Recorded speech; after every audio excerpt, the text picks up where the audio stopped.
I mean, people may push you down and you may be impacted in bad ways by stuff, but you have to stay strong. You just have to be positive because, I mean, you never know what good thing may happen at the end.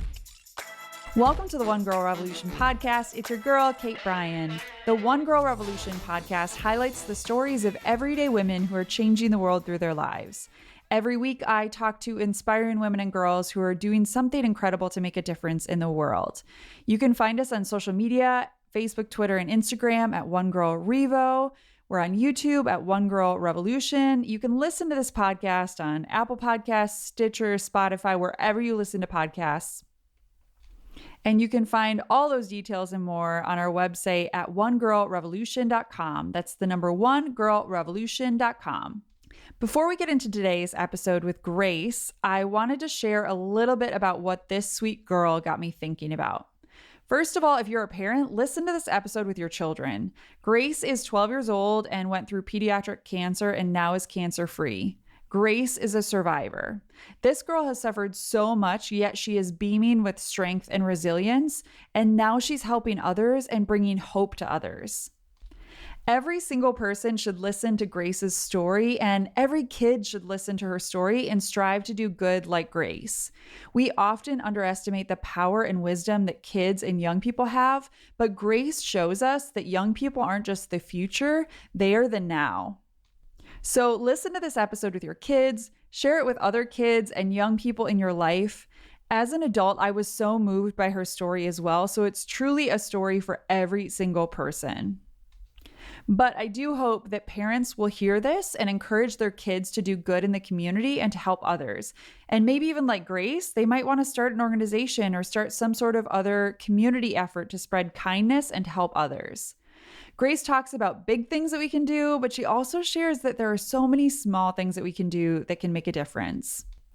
As I was talking to Grace in this episode, I kept thinking about what if we encouraged kids and young people to do something small once a month? What if as a family or as a community, we committed to doing one simple, small thing once a month, like making cards or coloring pictures and sending them to kids in the hospital or sending them to a senior living facility? Imagine the power that that would have. I share in this episode about Lily, who we've had on this podcast, who makes coloring books for children in hospitals. I was also thinking about Ruby Kate, another one of our One Girl Revolutions that we've had on the podcast, who founded 3 Wishes for Ruby's Residents. And they grant wishes to the elderly living in senior living facilities. So imagine the power that kids have to change the world, but imagine the power that we all have if we did one simple, small thing once a month. Grace is such an incredible light, and I know she's going to inspire you. So please listen to this episode, share it with the kids in your life, encourage everyone you know to listen and to be inspired by this One Girl Revolution. Grace joins the One Girl Revolution podcast to share her life story, her journey with and through pediatric cancer. She tells how she founded her organization with Grace, and she talks about the incredible work that they're doing and what is to come for her and with Grace in the future, and so much more. So without further ado, here is 12-year-old Grace Eline, cancer survivor and founder of With Grace. Grace, welcome to the One Girl Revolution podcast. Thank you. I'm excited to be here. I'm so excited to have you on to share your story and all about your incredible work with Grace. And before we get into that, I want to ask you, who is a woman or girl that's inspired you? Who is a One Girl Revolution in your life? So I have so many inspirations. One, I will say that my doctors are such an inspiration to me. My neuro-oncologist is a woman, and she's like my favorite doctor ever, and she's always been there for me in treatment and after treatment. And my nurse is also a female, and they were just like the best to me, and I think that they helped me especially through treatment. But specifically my mom, she has helped me during treatment especially. I mean, even when she tried to help, and I mean, I got irritated by everything because I wasn't feeling good.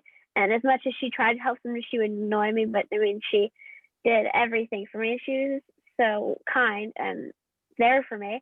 And she also supported me so much when I was going through starting my charity.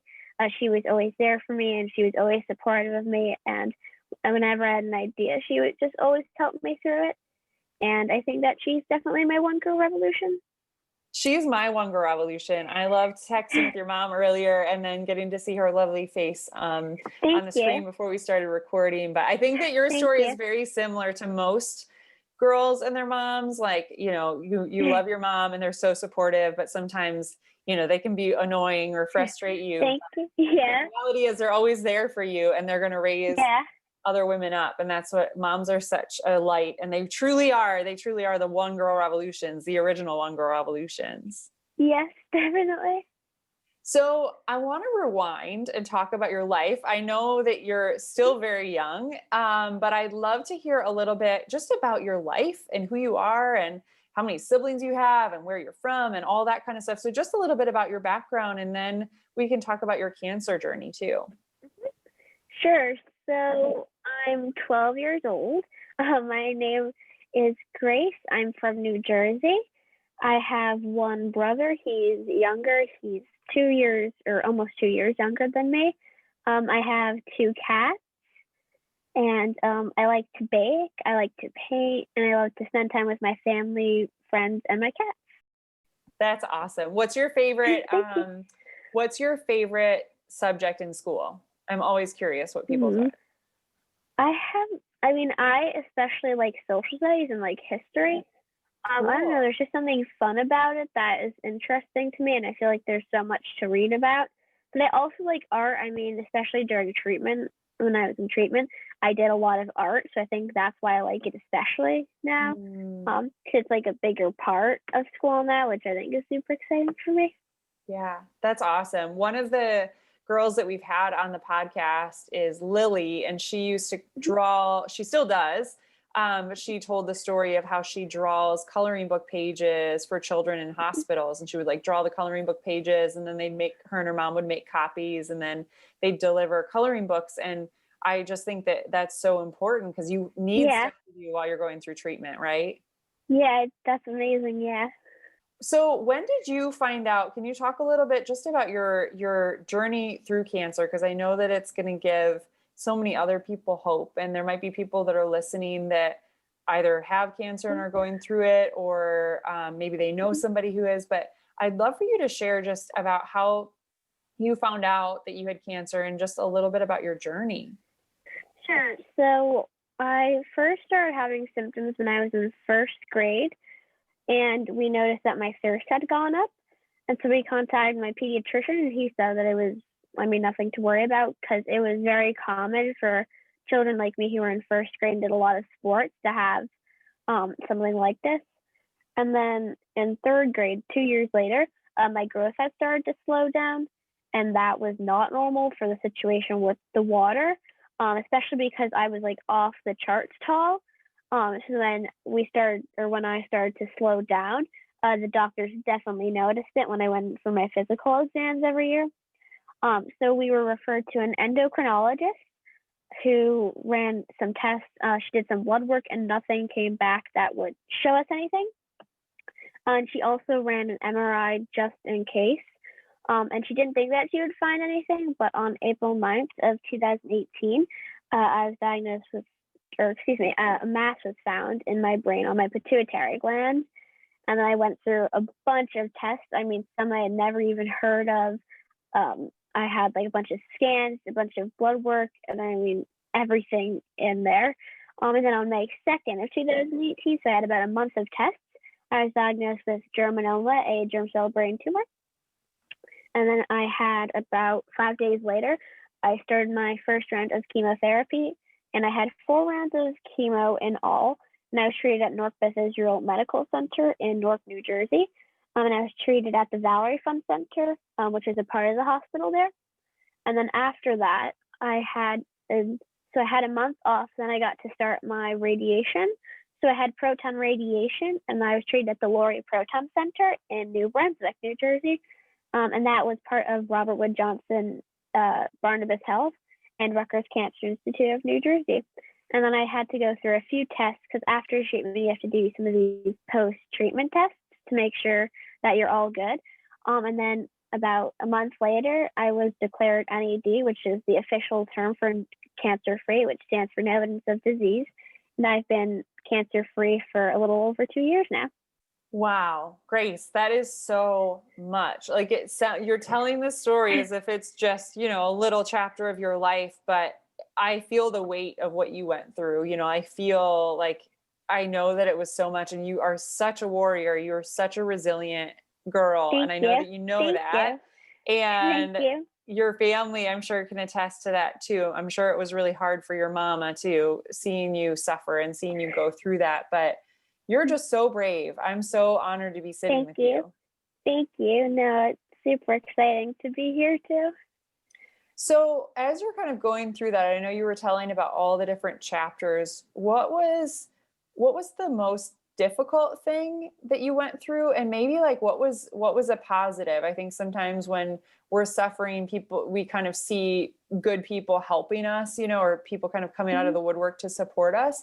What was the most difficult thing? And then what was kind of a positive that you took from all that experience? So I think a very difficult thing was losing my hair. So, it kind of just put everything like this is actually happening. Because before my hair was like fine. Nobody could like tell that I had cancer. So definitely losing my hair was a huge thing. Because it just happened all at once. I kind of wish that it was falling out a lot more slowly, but then it started to progress, and then we shaved it off. And that was very it kind of put me back into realism, and it just made me realize what I was going through. But the positive was, I will say that my community, they came to help us whenever we needed it. And I could still be normal while still having cancer. I still tried to be as normal as I could given my situation. So my community was always there, and my family was always there with me. They helped me through everything. And I will say, meeting all my doctors, there was the most fun group of doctors and nurses there at the hospital. So that was fun, especially after a long day of treatment. It's nice to see happy nurses and doctors there. And yeah. You must be such a success story for them too. I know that they were such beacons of light, but you fighting and getting cancer free must be, because it's just hard. Everybody's journey through cancer is so different. And I'm sure that they see a lot of people that are just suffering and, whatever, it keeps coming back, or they can't knock cancer. And so I'm sure that you inspired them as much as they were lights to you. Thank you. Thank you. For people that are listening, there might be other kids that are going through cancer right now, or maybe someone's listening and they know another kid that's going through cancer, or an adult that is. What advice or what would you say to somebody who might be suffering on their cancer journey right now? So I would definitely say, of course I'd say stay strong, because it's times you really just want to give up and say I'm done. So definitely you just have to get through it, because if you just stay positive, specifically, I think that it definitely, you will be a better person after. I do feel that I've kind of appreciated the gift of life. Coming out of treatment and just kind of accepting everything as is. And I would also just say, sometimes you may be sad and you might just, not want to do anything, and that's totally normal. And it's okay to be like that. You just have to get up at the end of it and say that I can do this. And no matter what the result, you fought. And that's all that matters. As long as you're positive and you're strong, I think that's all that matters. What was it that made you get up?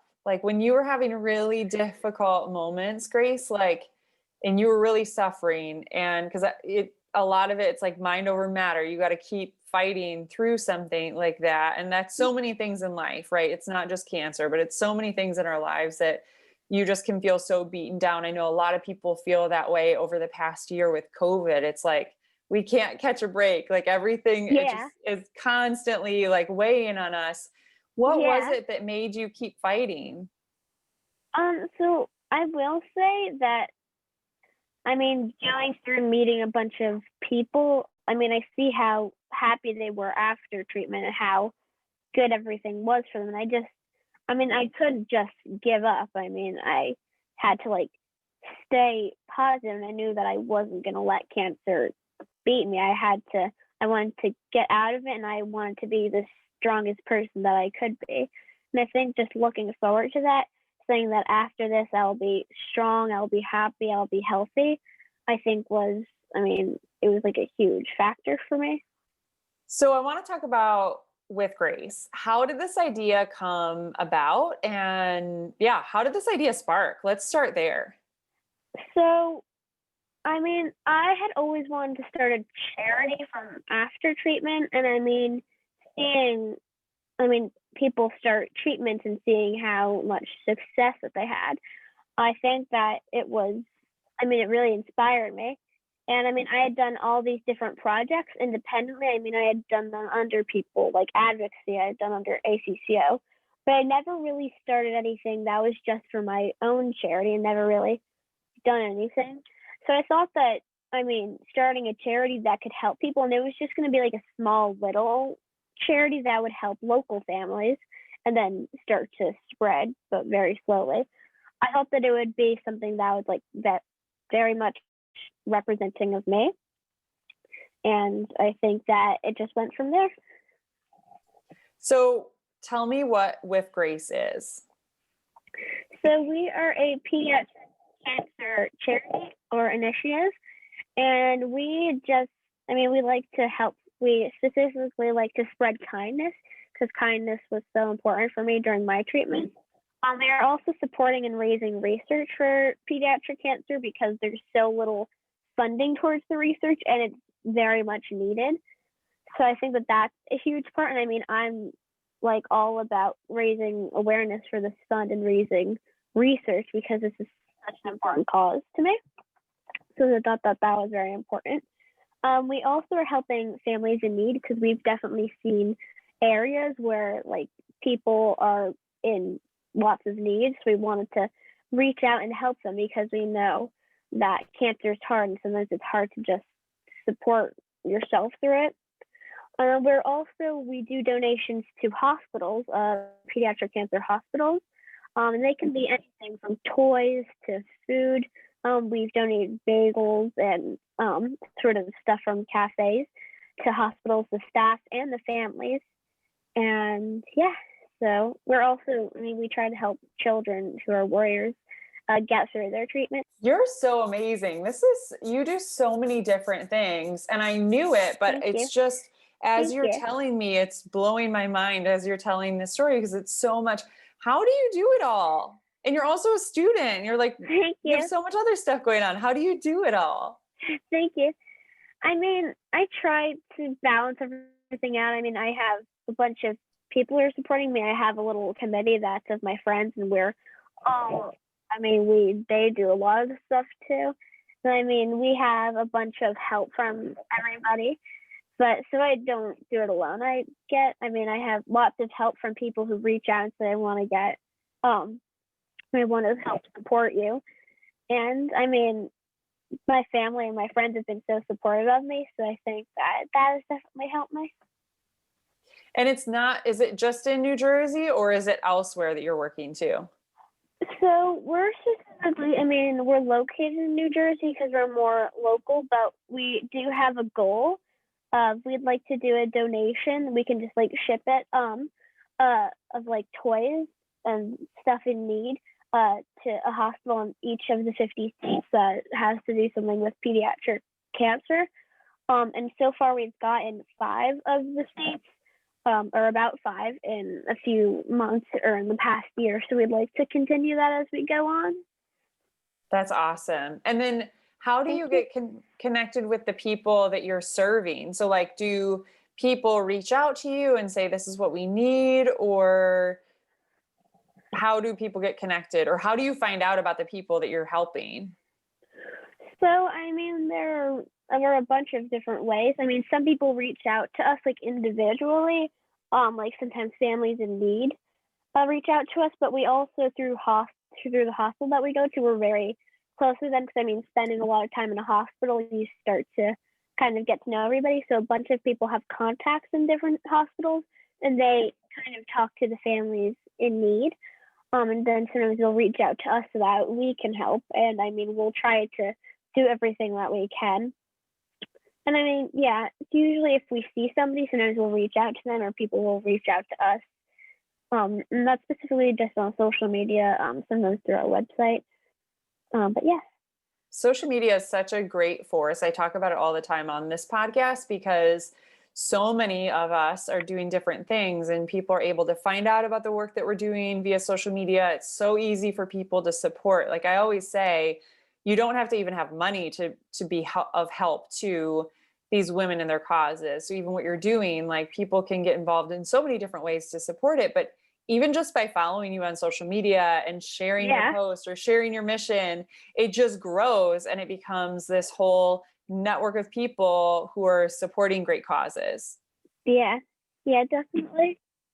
Can you share a story, Grace, or maybe a couple of stories of specific people that were helped by your work? So maybe one or two stories. Yeah, so this happened, I mean, early last year, maybe like summer of 2020.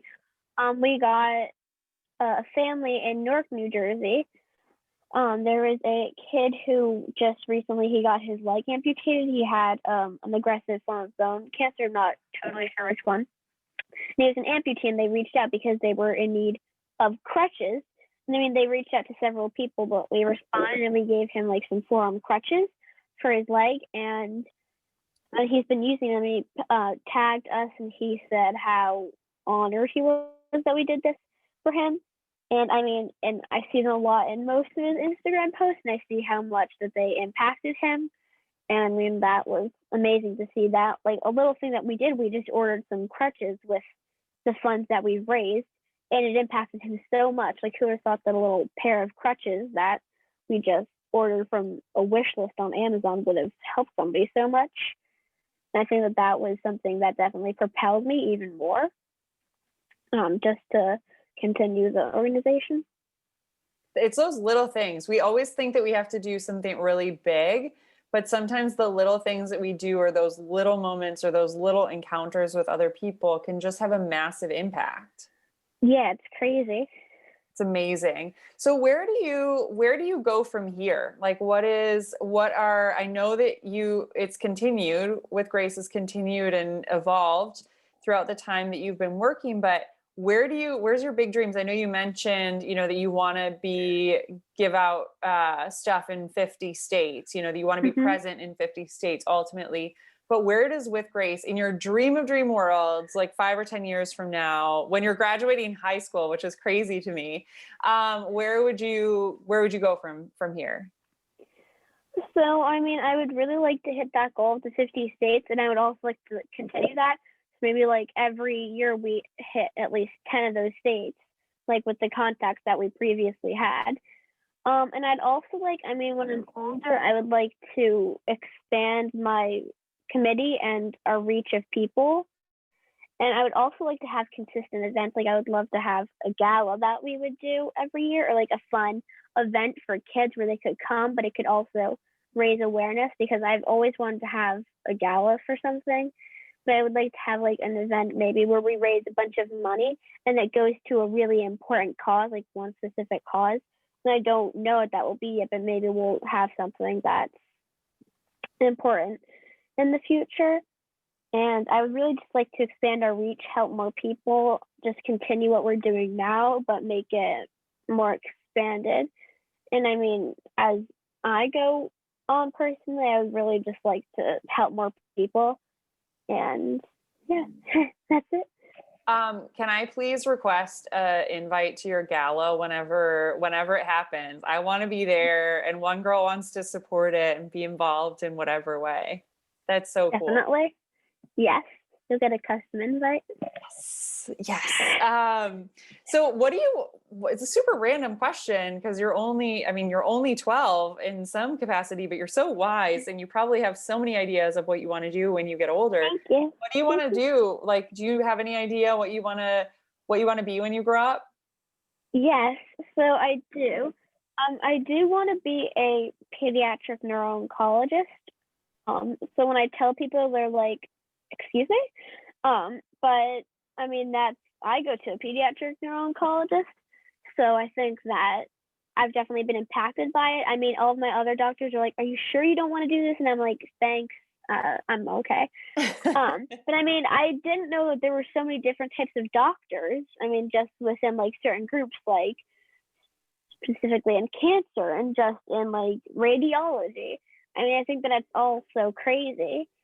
Um, so I definitely want to become a pediatric neuro-oncologist, and I mean, I'm excited to do that. And I mean, of course, it's like I want to stay little so I can do like all the little work that I'm allowed to do, but I'm also like excited to get my doctorate and be able to help even more people through like a medical standpoint. I mean, right now I'm trying to help them throughout the cancer journey, but I can't really do anything to help them with the actual cancer. So, I mean, that's exciting for me to be able to do that one day. That'd be so cool. And I feel like it goes hand in hand with what you're doing with Grace. So with Grace can Thank you. continue. And I think that it's awesome. And so I hope that that's how it all plays out. And I can't wait to see how your life continues to grow and evolve and blossom. And same with Grace. I can't wait to see Thank you. where things go from here. Thank you. Grace, if you could just boil down like what the driving force behind you doing with Grace, I know probably a lot of it is your own personal journey and there are so many things that you could point back to, but I'm always curious what the seed or whatever it is within us that makes us want to do good. What would you say that driving force, that what moves you to do what you're doing? I will say it's definitely coming from my own personal experience and having that same feeling, and I mean understanding what is going on, because I know some people start charities because they want to help people, but I think that having the experience of going through cancer treatment, I know what it can be like getting out of treatment, and I think that that's what definitely wanted to make me help people. Just going through my own experience, knowing what I would have, like what would have been important to me during treatment. Mm. Yeah, I think that so much of your own story, I'm sure, just colors it. And every single day, you probably reflect on different things that you experience. And I think there's also like an empathy and a connection that you can have with the people that you're working with too, because you're one of them. You know, it's like nobody can really understand the cancer journey unless they've been through it. And that's so many of our journeys, whatever people are going through, it's like we don't often feel understood, or we don't feel like other people can relate to what we're going through. And that's partially true, right? Like you can't really know what someone else is going through unless you've walked in their shoes. But Yeah. you're able to be that through with Grace and through your own experience. And you probably give so many people hope. Yeah, and I mean, I try to do whatever I can because I mean, there's so much that could be done, but I mean, I try to impact people in a way that is, I mean, allowed for me to do. Yeah, well, you are, girl. You are changing the world every single day. And I'm just so honored to get to know you and get to Thank share your you. story. So for Thank you. people that are listening that want to support what you're doing, they want to be a part of with Grace, what are all the ways that they can get involved and support you? So, I mean, of course, reaching out is a huge thing because, I mean, even if you just like, if you want to do anything, there's like 1,000 things that you can do, and we'll always try to help you and see what you can do. But I mean, if you don't want to reach out, but you still want to help in some way, definitely, I mean, raising awareness, maybe it's like doing something small. So specifically, I mean, making cards, like inspirational cards, and donating them to like a local hospital, a first aid squad. I think that would definitely be helpful because I mean, you never know how a little card could impact somebody. Because I remember getting messages from school, like sometimes we would do days where we would do that in school, and I know how important they were to me. Getting all these cards, seeing how people thought of you, it's like impactful. And also, if you want to like do a toy drive and people would drop off toys to donate to your local hospital, because during treatment, I mean, it's good to be entertained after like all the scary stuff that is happening to you. So having like a fun teddy bear after you come out of a big operation is like important, and it really makes people feel touched and blessed. So that's important. And I mean, if you want to raise funds to donate to a specific hospital, that would be important. And because I mean, it could go to supplying clothes for families in need that are going through treatment. And I mean, even just little things like that, specifically what we're all about, having the simple things impact people in big ways. Those are so many different ways. And I love that you shared Thank you. big ways that people can get involved, because a lot of times we want to do a big thing, right? Like we want to organize a toy drive and get all of our friends and family to donate toys, or if there's like a Girl Scout troop or somebody else, it's a group, church group, any of these other groups of people, book club, they can all just join together and do something like that.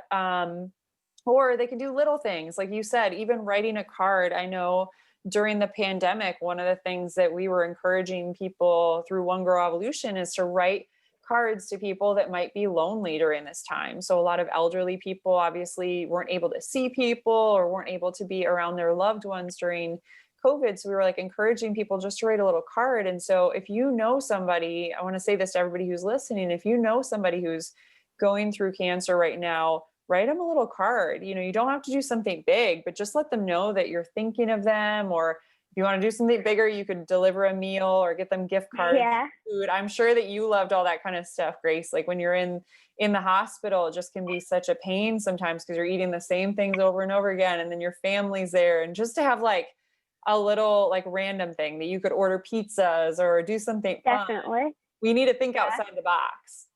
Yes, definitely. I mean, gift cards, if you want to, like, if there's like a different, like, fast food place down the street. I mean, for me, I did not like hospital food. It's probably because I was going through like a horrible time. I mean, my parents were okay with it, but I was like, no, thank you. Like, whenever we're there, like, whenever I'm for follow-up appointments, they're like, are you sure you don't want to stop at the cafe? And I'm like, thanks, but no thanks. It's like, I appreciate the gesture, but it's a hospital food. No, thank you. So, I mean, definitely. You're like me. I was telling you before we started recording about how I used to spend a lot of time in University of Michigan when I was little, and I never wanted to eat the food. My parents would have to bring me food. Yes, definitely. And I mean, I remember when I was admitted, my dad had to stay home with my brother because he was still little. And so we had some of my friends, I mean, they brought some food to the hospital for me. And they brought like this huge milkshake for me. And I was like, oh my God, I haven't eaten in like 3 days because the hospital food stinks. So, I mean, stuff like that. It's like so important to people. Yeah. So people that are listening, if you know somebody who's who's in the hospital for anything, going through cancer treatment, whatever, think outside the box and do fun little things like that to brighten their day. And I want to say that I'm sure that people, if they want to do something like that, like even buying gift cards for people, I'm sure that they could also reach out to you guys and say, hey, I want to buy some gift cards. What should I buy? And you could probably give them, they could work through you, like they could buy gift cards and send them to you. And I'm sure that you could find people that would need them. Definitely, yeah. Because I mean, people are reaching out constantly. So, I mean, that would definitely help. Yeah. So people reach out. They obviously can donate. I'm going to encourage everybody who's listening to follow you on social media. And I will be sure to put all of the different links so people can follow your work. Please share it. You're doing such incredible work. You're such a light. Also, if people want to have you speak, you're a speaker. So like people should have you speak at their events about your own experience. And you're so wise and beautiful. Thank you. Thank you. And how do they get in touch? They just would reach out to you to schedule you to speak? Yes. I mean, you can reach out to me on my personal Instagram account. I mean, that's my main platform on social media. You can reach out through my With Grace website. I don't have a personal website. You can reach out through the charity website and say, hi, this is for Grace. Because I do check through those from time to time. And I mean, you can also reach out on our With Grace social medias. We have a few different platforms. And yeah, I mean, I have, I think that's it. Awesome. Well, I'm going to post all the links so people can easily get in touch with you. Grace, you are such a light, and I'm just so grateful for your time and for everything that you're doing, because you're just changing the world. Before I let you go, I always end this podcast on one question. So I want to ask you, if you could leave women and girls around the world with one message, what would it be? Ooh, that's a hard one. I mean, there's so many things that I could say. I will say, one, you have to be positive, because I think, I mean, as hard as it is, there's 1,000 bad things going on in the world. So you really have to just, I mean, be positive, because I mean, in the end, you're gonna be gifted with life that's full of positivities, and you'll just think of all the bad things that are behind you, and you don't have to focus on them anymore. I mean, people may push you down, and you may be impacted in bad ways by stuff, but you have to stay strong. You just have to be positive, because I mean, you never know what may happen at the end. I mean, what good thing may happen at the end. Yeah.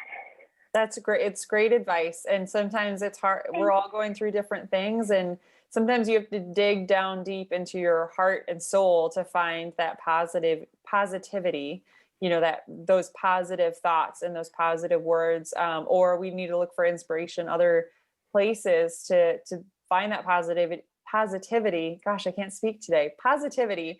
And then also to be that positivity. So it's a great message, Grace. Thank you.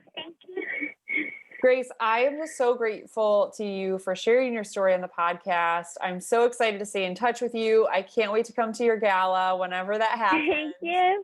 And I hope we get to meet up in person at some point. But thank you so much for coming on the podcast, and thank you for everything that you do. Thank you. It was such an honor to be here. Please follow us on Facebook, Twitter, and Instagram at One Girl Revo. That's the number One Girl REVO. And you can find more information on One Girl Revolution at onegirlrevolution.com. That's the number onegirlrevolution.com.